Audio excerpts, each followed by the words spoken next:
Сәлем қыздар, менің арнама қош келдіңіздер. Бүгін біздер үйде желінбей қалған нандардан осылай дәмді пицца әзірлейтін боламыз. Олай болса, ең алдымен бізге нанымызды аламыз.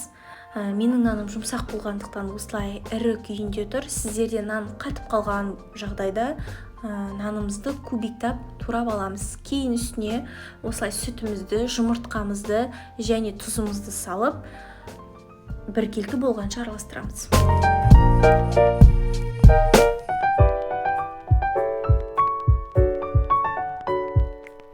Кейін нанымыздың үстіне осылай кетчуп пен майонезімізді салып, тағы да бір рет араластырамыз.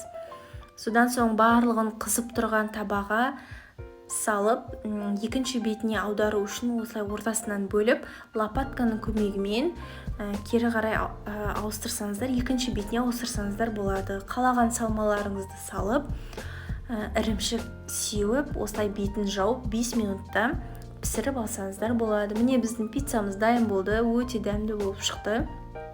Осылай үйдегілерге жасап қуансаңыз болады, өте дәмді болып шығады. Жасап көріңіздер, жасасаңыздар астыға комментарий жазып мені белгілеуді ұмытпаңыздар.